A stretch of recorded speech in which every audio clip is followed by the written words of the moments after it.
오늘은 은혜를 아는 자와 모르는 자라는 제목을 가지고 함께 말씀을 나누고자 합니다. 선악과를 먹고 아담과 하와가 에덴 동산에서 쫓겨났습니다. 그리고 나서 드디어 하와가 출산의 고통으로 가인과 아벨 두 아들을 낳습니다. 그런데 가인은 농사하는 자였고 아벨은 양치는 자였습니다. 근데 세월이 지난 후에 가인과 아벨이 각자의 소산물을 가지고 여호와께 제사를 드립니다. 여러분, 이 제사는요, 성경에 처음으로 나오는 제사입니다. 그러니까 가인과 아벨이 근데 왜 제사를 드렸을까요? 사실 이게 성경에 대해서는 명확히 나와 있지 않기 때문에 한 번쯤은 우리가 좀 유추해 봐야 됩니다. 그러면 여호와께서 제사 드리라고 시키신 것일까요? 아니면 가인과 아벨이 자발적으로 드린 것일까요? 사실 여기에 좀 단서가 될 수 있는 표현은 세월이 지난 후라는 표현이 있습니다. 그러니까 세월이 지났다는 얘기는 가인과 아벨이요 각자의 생업에서 땀을 흘리며 수고했다라는 그런 의미를 담고 있습니다. 창세기 3장 19절에서 선악과를 먹은 아담에게 주신 벌은 뭐냐면 내가 흙으로 돌아갈 때까지 얼굴에 땀을 흘려야 먹을 것을 먹으리니였습니다. 그러니까 에덴 동산에서 아담은 먹고 살기 위해서 땀을 흘릴 필요가 없었습니다. 하지만 이제는 중노동을 해야 먹고 사는 신세가 되었습니다. 여러분, 땀을 흘리며 노동을 하는 것, 그 누구에게나 힘들고 괴로운 일입니다. 그런데 중요한 것이 있습니다. 이 과정은, 노동하는 과정은 굉장히 힘든데요, 그 노동의 대가로 얻는 그 수확은요, 그 힘듦을 잊게 할 만큼 우리에게 뿌듯함을 줍니다. 여러분, 힘든 노동을 통해서 세월이 지난 후 아담은 수확을 할 수 있게 되었습니다. 농사를 지어서 수확하는 기쁨은요, 정말 보람되고 감사한 것입니다. 아담은 이 기쁨을 제사로 여호와께 올려 드렸을 것입니다. 그렇게 그의 아들들인 가인과 아벨도 제사를 드렸던 것입니다. 그렇기 때문에 여러분, 제사의 시작은요, 여호와께 대한 감사의 표현입니다. 그러니까 우리 예배의 시작도 뭐가 해야 되냐면 감사의 표현으로 시작이 되어야 될 때 예배의 정신을 제대로 살리는 겁니다. 하지만 가인과 아벨이 똑같이 제사를 드렸는데 여호와의 반응이 달랐습니다. 아벨의 제사는 받으셨지만 가인의 제사는 받지 않으셨습니다. 그런 질문이 있었습니다. 제사를 받고 안 받고는 어떻게 알 수 있을까요? 여러분, 구약의 제사는 기본적으로요, 제물을 불태워버렸습니다. 그리고 가장 극적인 구약의 제사는 엘리야가 갈멜산에서 바알과 아세라 여신을 섬기던 이방 제사장들과 누가 참된 신인가를 놓고 한판 승부를 벌일 때 결론은 뭐였냐면 하늘에서 불이 내려와 제물을 불태우는 신이 참된 신이라는 겁니다. 그러니까 제물은 여러분 여호와께 나의 헌신의 마음을 표현하는 것입니다.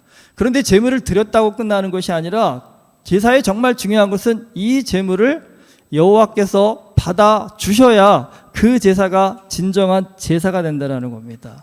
그러면 그 제사를 받아 주신지를 어떻게 아느냐? 그 제물이 완전히 불태워지는 그 과정을 통해서 알 수 있다는 겁니다. 그럼 제사는 제물을 불태우는 것을 통해서 하나님이 받고 안 받고를 아실 수 있는데, 그렇다면 오늘 우리의 예배는 여러분 여호와께서 기뻐 받으시는 줄을 우리가 어떻게 확인할 수 있을까요? 우리 지금 여기 헌금 드렸는데 이 헌금을 하나님이 불태워 주셔야 우리가 제대로 된 예배를 드렸구나, 그렇게 알 수 있을까요? 여러분, 예수님으로 인해서 우리는 더 이상 구약의 제사를 드릴 필요가 없습니다. 그래서 사도행전에서 보면 제자들은 모여서 제사를 드린 게 아니라 예배를 드렸습니다. 그런데 그 예배 가운데요, 성령이 임재하십니다. 여러분, 하나님께서 기뻐하시는 제사에는 불을 내려서 제물을 태워주시지만 하나님께서 기뻐하시는 예배에는요, 그 예배자에게 성령을 주신다는 겁니다. 성령은요, 우리의 마음을 뜨겁고 기쁘고 감사하게 합니다. 그러니까 여러분, 내가 예배에 와서 하나님이 나의 예배를 받으셨구나라는 것을 알 수 있는 특별한 징표는 다른 거 없습니다. 예배 가운데 내 마음이 뜨거워지고 기쁨이 가득하고 감사가 넘친다고 한다면 여러분, 오늘 나는 예배자로서 하나님 앞에 바른 예배를 드렸다라는 겁니다. 가인과 아벨이 같이 제사를 드렸지만 아벨의 제사만 여호와께서 받으신 것처럼 사실 오늘 우리도 여러분 이 자리에 와서 같이 예배를 드리지만 예배를 통해 받는 은혜는요 다 다릅니다. 그럼 여러분 한 번쯤 우리도 질문해 봐야 될 겁니다. 오늘 나의 예배는 가인의 예배일까요? 아벨의 예배일까요? 기왕이면 애쓰고 힘썼는데 여러분 진짜 가인만큼 억울한 사람이 똑같이 힘썼는데 누구 거는 인정받고 인정받지 못하고 세상에서 제일 억울한 게 그러자니까 안 하고 욕먹는 건 그러려니 하잖아요. 근데 제일 억울한 건요 하고도 욕먹는 겁니다. 그러니까 하고도 욕먹을 바에 차라리요 안 하구나 말지요 사실은. 그렇죠? 오늘 예배에 못 오신 분들도 많은데 여러분 그 못 왔으니까 하나님 앞에 예배 못 드렸습니다. 그런데 내가 이 예배 자리에 왔는데 하나님께서요 너는 안 오니만 못하다 그런다면요 세상에 그것처럼 억울한 일이 어딨습니까? 나는 시간을 빼가지고 나름 헌신해서 왔는데 하나님이 나의 예배를 받지 않으셔? 솔직하심적으로 여러분 예전에는 가인이 왜 이해가 안 됐는데 오늘 저라도 화가 나서 돌아갈 것 같습니다. 하나님이 나가실 때 영표 주시고 X표 주셔서 너의 예배는 오늘 오케이고 너는 아니다라고 하셨을 때 여러분 노라는 사인을 받았을 때 여러분 저 문 밖을 나가면서 그래도 하나님 앞에 감사합니다. 오늘은 노지만 다음에는 예스 받도록 노력하겠습니다. 그런 마음으로 돌아가실 분이 과연 얼마나 되실까요? 목사인 저부터라도 따지겠죠. 아니 창피해서 목사한테 노를 주시면 하나님 목회 어떻게 하시라고 창피해서 더 이상 목회 못하겠습니다. 예배 못 드리겠습니다 하지 않을까요? 그럼 사실 이 창세기 4장에서 제일 중요한 질문이 있죠. 왜 가인의 제물을 안 받으시고 아벨의 제물은 받으셨는가? 그러니까 왜 누구의 예배는 받으시고 누구의 예배는 받지 않으시는가? 그 차이가 뭘까요? 사실 한동안은 그 얘기들이 주장이 많이 나왔습니다. 아벨의 제사에는 양의 피가 있었지만 가인의 제사에는 피가 없어서 여호와께서 받지 않으셨다라는 이러한 주장이 굉장히 좀 이렇게 일반화된 적이 있습니다. 구약의 제사가 거의 대부분 짐승을 제물로 드렸기 때문에 타당한 말씀처럼 보입니다. 그리고 또 이러한 주장을 할 때 가장 대표적으로 나왔던 성경 구절이 히브리서 9장 22절에 피 흘림이 없음즉 사함이 없느니라는 이 말씀에 비춰서 제사에는 피 흘림이 반드시 있어야 한다는 겁니다. 그런데 가인의 제사는 곡식으로 드렸기 때문에 피가 없어서 여호와께서 받지 않으셨다라고 그렇게 분석하는 주장도 있습니다. 근데 이 주장은 좀 문제가 있습니다. 사실요. 분명 구약에서 제물은 대부분 짐승을 드렸습니다. 하지만 이 소제와 같은 제사는요 곡식으로 제물을 드렸습니다. 그리고요 여러분 속죄제 같은 경우에도 일반적으로는 짐승을 제물로 드려야 되지만 가난해서 짐승을 제물로 드릴 수 없는 경우에는 곡식으로 제물을 드려도 된다라고 그렇게 성경에 말씀해주고 계십니다. 그리고 특별히 이사야서 1장에 보시면 이스라엘 백성들이 제사에 열심을 내서 정말 예루살렘 성전에 짐승의 피가 철철 넘칠 정도로 제사를 드림에도 불구하고 여호와께서 뭐라고 말씀하냐? 그 제사 받지 않겠다라고 얘기하십니다. 그 너희들의 그 제물에 내가 아주 신물이 난다라고 하시면서 너희는 성전의 마당만 밟고 가는 자라고 얘기하셨습니다. 여러분 피가 철철 넘치게 제물을 드렸음에도 불구하고 여호와께서 그 제사 안 받는다고 하셨습니다. 이유가 뭐겠습니까, 여러분? 제사에 드려야 될 기본적인 마음의 중심이 빠졌기 때문입니다. 그리고 히브리서는 신약입니다. 히브리서에서 피 흘림이라고 얘기했을 때 이 피 흘림은 진짜 피 흘렸다라는 그 의미도 있겠지만 이 제물의 피만을 의미하는 것이 아니라 제사가 예배로 바뀌면서 이 피 흘림은요 예배를 위한 우리의 헌신이라는 의미로 광범위하게 이제 이해되기 시작했습니다. 그러니까 여러분 예배에 그냥 왔다 가는 것 이것도 헌신이긴 하겠지만 예배를 위해서 내가 얼마나 헌신을 하느냐가 사실은 오늘 우리가 제사를 위해서 얼마만큼 피를 흘리냐와 비교될 수 있는 그런 의미가 되어온다는 겁니다. 그렇기 때문에 가인과 아벨의 제사의 차이는 양의 피라는 관점은 사실 이제는 또 정확한 주장으로 보기 어렵다라는 그런 얘기들이 훨씬 많습니다. 그럼 도대체 무슨 차이일까요? 네, 여러분 가인과 아벨의 제사의 차이가 무엇인지를 성경을 꼼꼼히 보시면 그 차이를 나타내는 단어가 하나 있습니다. 3절에 보면 가인은 땅의 소산으로 재물을 삼아라고 합니다. 그런데 4절에 보면 아벨은 양의 첫 새끼와 그 기름으로 드렸더니라고 표현합니다. 여기서 가인과 아벨의 차이가 뭐냐면 첫이라는 단어가 아벨의 재물에만 들어갔다는 겁니다. 여러분, 이게 가인과 아벨이 재물을 드리는 태도에 있어 차이가 있었다는 것을 말해줍니다. 아벨은요, 자신의 양 중에 여호와께 제물로 드리기 위해 첫 새끼를 구별하여 수고를 아끼지 않았다는 겁니다. 하지만 가인은 자신의 첫 소산물 중에 그냥 드렸다는 겁니다. 여러분, 첫이라는 이 단어는요, 성경에서 아주 특별한 의미를 갖습니다. 출애굽기 34장 19절과 20절에 보면 이렇게 말씀합니다. 모든 첫 태생은 다 내 것이며 네 가축의 모든 처음 난 수컷인 소와 양도 다 그러하며 나귀의 첫 새끼는 어린 양으로 대속할 것이요 그렇지 아니하려면 그 목을 꺾을 것이며 네 아들 중 장자는 대속할지며 빈손으로 내 얼굴을 보지 말지니라.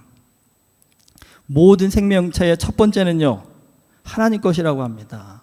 이게 무슨 의미일까요? 하나님 것이니까 하나님이 하나님께 다 내놓으라는 얘기일까요? 그렇지 않다라는 겁니다. 그 첫 생명체를 놓고 볼 때마다 다 뭐예요? 하나님께서 주신 은혜라는 것을 알고요, 하나님께 드리라는 겁니다. 여러분, 하나님은요, 생각보다 우리에게 많은 것을 요구하시지 않습니다. 하나님이 다 내놓으라고 해서 하나님 거니까 다 내야 합니다. 근데 하나님은 첫 번째만을 요구하셨다는 겁니다. 근데 그걸 성경은 뭐라고 얘기하냐면 구별됨이라고 표현합니다. 여러분, 똑같은 선물을 주어도 구별되어 드리는 마음과 그냥 드리는 마음, 그거에 따라 다릅니다. 얼마나 많은 것을 드리냐보다 사실은 어떤 마음으로 드리느냐가 이 제사의 핵심이라는 겁니다. 여러분, 눈치 보여서 어쩔 수 없이 드리는 헌금이 아니라 내게 주신 은혜에 감사해서 구별하여 드리는 헌금을 하나님은 기뻐 받으신다는 겁니다. 예전에 우리 할머니 할아버님들은요, 헌금하실 때마다요, 가능하면 새 돈 바꿔가지고 헌금하셔야 된다고, 새 돈이 없으면요 돈을 다리미질해서라도 빳빳하게 해서 하나님께 드려야 된다라고, 어찌 보면 너무나 좀 정성이 지나친 것처럼 보이지만 여러분, 그 마음만큼은요, 하나님 앞에 최고의 것을, 내가 드릴 수 있는 최선의 것을 드리겠다라는 그 마음만큼은 사실 오늘 우리가 본받아야 될 그런 신앙의 중심이 아닐까라는 생각이 듭니다. 가인은 하나님께 드리긴 드렸지만 진심으로 감사한 마음을 담아 드리지 않았다라는 겁니다. 구별하여서 제물을 드리지 않았다라는 겁니다. 그래서 여호와께서 그의 제물을 받지 않으셨습니다. 여러분, 오늘날로 치면 가인은요, 예배에 실패한 자가 된 겁니다. 예배에 실패한 자가 되는 것, 그게 인생 살면서 그게 무슨 문제가 있을까요?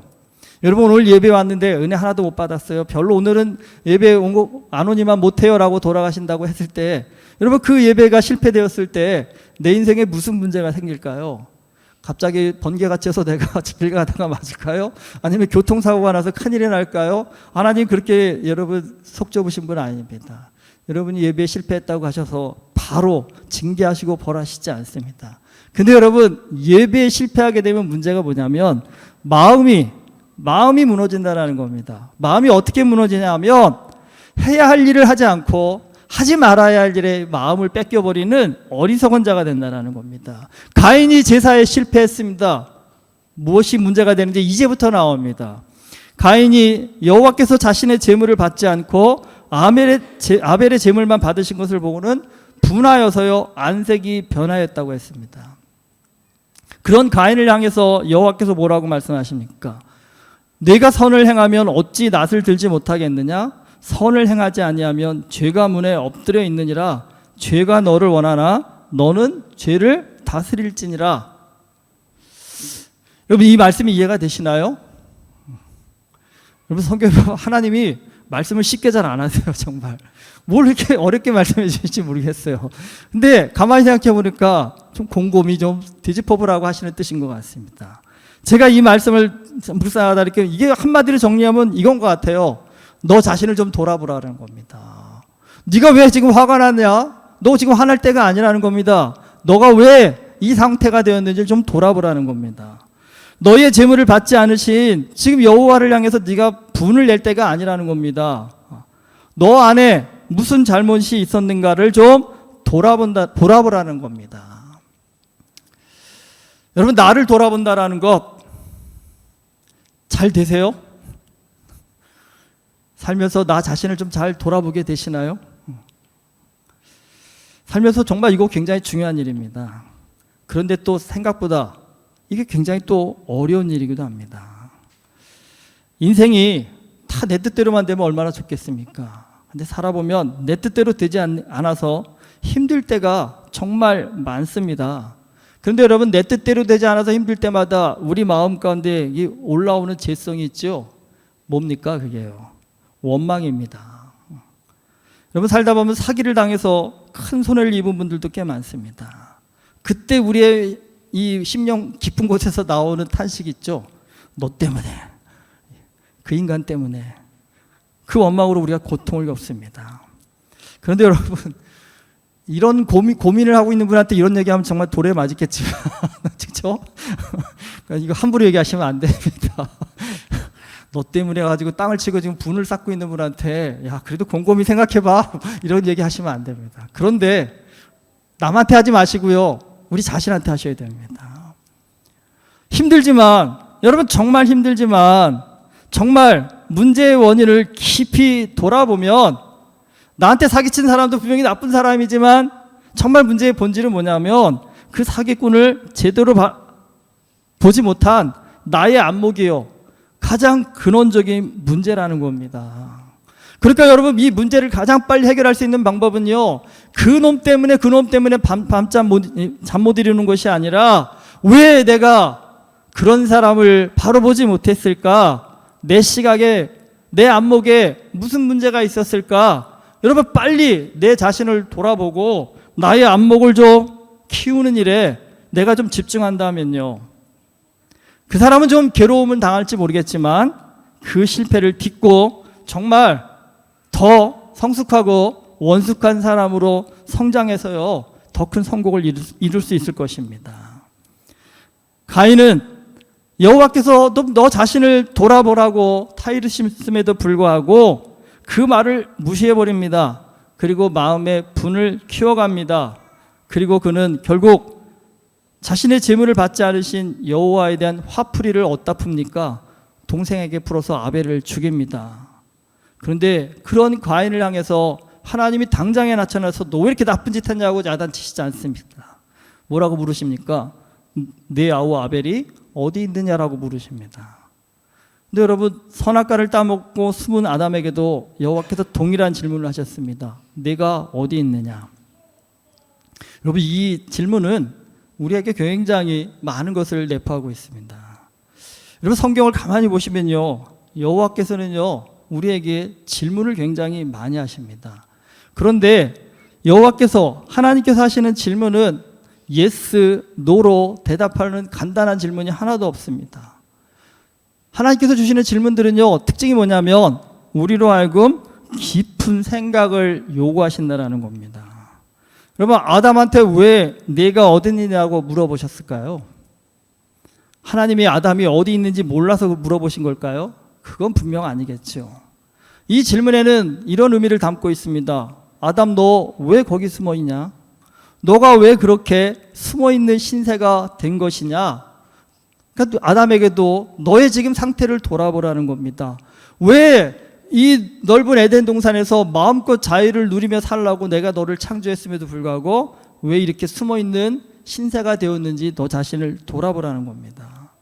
가인에게도 내 동생 아벨이 어디 있느냐라고 물으신 것, 이 몰라서 물으신 것이 아닙니다. 동생한테 왜 그런 짓을 했냐라는 겁니다. 왜 그런 어리석은 행동을 했는지 좀 너 자신을 돌아보라는 겁니다. 여러분, 하나님은 정말 우리에게 많은 생각을 하는 질문을 던지십니다. 그 질문을 통해서요, 우리 자신을 좀 돌아보라는 겁니다. 하나님의 질문 앞에서 자신을 돌아볼 수 있다고 한다면 여러분, 그 사람은 정말 복되고 멋진 인생을 살 수 있습니다. 우리 인생을 돌아볼 때 가장 큰 후회가 무엇입니까? 여러분, 저도 인생 돌아보면 가장 큰 후회는 하나입니다. 생각이 짧았구나.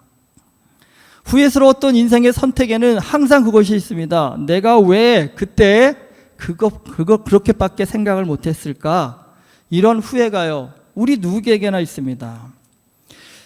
여러분, 하나님은요, 우리가 그냥 교회 다니는 사람 되기를 원하지 않으십니다. 그냥 예배당에 왜 왔다 가는 출석 체크하는 사람 되기를 원하시지 않습니다. 하나님은 우리가 하나님의 마음으로 깊이 생각하는 사람이 되기를 원하십니다. 여러분, 말씀을 통해서 깊은 생각을 하면요, 누구나 하나님 앞에서요, 우린 최선의 선택을 할 수 있습니다. 하지만 많은 사람이요, 깊이 생각하는 걸 힘들어합니다.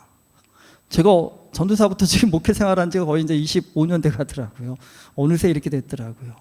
그러니까 25년 전에도 제가 청소년들을 상대했고 청년들을 상대했고 지금도 청소년들을 상대하고 청년들을 상대합니다. 근데 여러분, 그때나 지금이나 성경 공부하자 그러면 아이들의 반응은 똑같아요. 왜요? 제일 아주 짜증나는 목소리죠. 그 톤도 그렇잖아요. 왜요? 그리고 그 다음 붙는 거 싫어요. 그리고 제일 열받게 하는 거 언제 끝나요?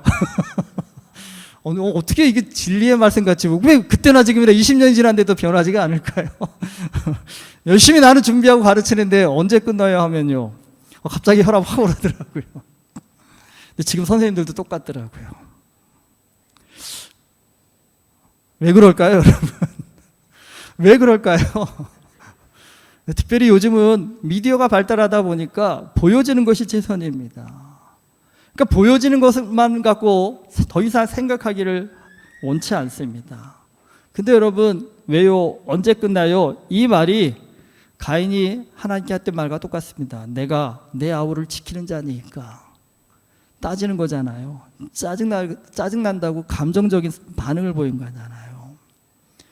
여러분, 하나님은 좀 스스로를 돌아보라고 다시 기회를 주셨음에도 불구하고 가인은요, 여전히 자신의 어리석음과 죄를 깨닫지 못하고 반항만 합니다. 결국 가인이 어떻게 됩니까? 벌을 받습니다.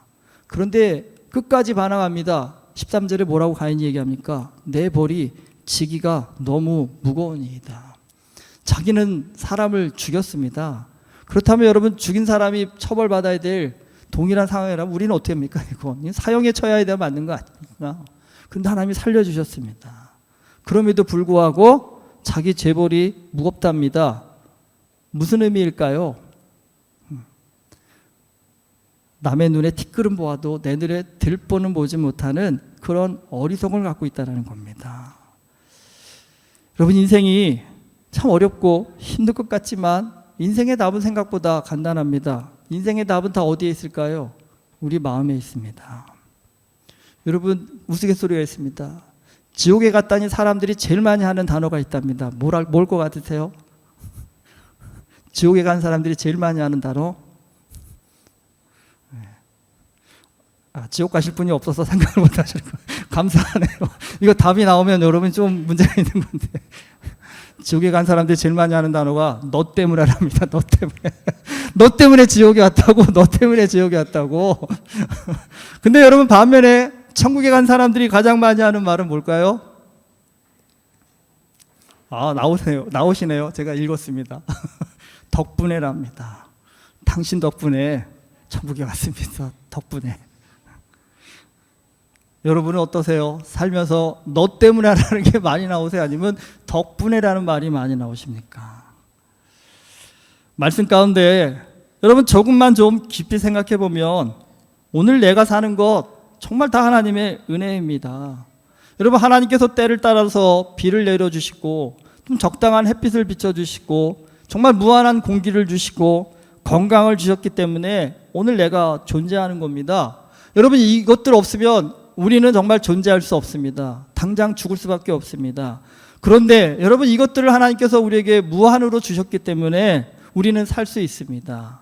그렇다고 한다면 여러분, 우리가 정말 주님의 마음으로 좀 우리의 삶의 환경을 조금만 돌아보면 우리의 입술 가운데 고백할 수 있는 하나님 덕분에 살고 있습니다. 감사합니다. 이 고백이 우리의 입술 가운데 그냥 흘러나오지 않을까요? 중요한 것이 있습니다, 여러분. 덕분에 이 은혜는 은혜를 아는 자인 것입니다. 그 은혜를 아는 자에게는 하나님께서 더 큰 은혜를 주십니다. 하지만 너 때문에만을 외치며 은혜를 모르는 자가 되면 받은 은혜도 빼앗겨 버립니다. 오늘 우리가 드리는 이 예배, 여러분, 우리 인생을 결정할 만큼 중요한 것입니다. 마음을 다하고 뜻을 다하고 힘을 다하여서 정말 구별된 마음으로 하나님께 예배를 드리면 예배를 통해서 우리는 기쁨, 감사, 은혜를 받습니다. 그 기쁨, 감사, 은혜가 우리의 인생을 변화시키는 힘이 되고 능력이 됩니다. 그리고 하나님께 응답받는 예배자가 되기 위해서 오늘 나는 어떤 태도로 예배 가운데 나와야 할지 한 번쯤 좀 우리 자신을 점검해 볼 수 있으면 좋겠습니다. 그냥 주일이니까 오늘 또 가야지 이 차원이 아니라 하나님 앞에 아벨과 같이 하나님이 받으시는 참된 예배자가 되기 위해서 오늘 내가 이 자리에 어떤 마음과 태도로 앉아야 될지 한번 우리 자신을 점검하시고, 여러분 좀 깊이 하나님의 마음을 이해하기 위해서, 알기 위해서 생각을 조금만 더 깊이 하신다면요, 그래서 우리의 생각이 조금만 깊어진다면 여러분 우리는 은혜를 아는 자가 됩니다. 반면에요, 생각이 짧을수록 우리는 은혜를 모르는 자가 됩니다.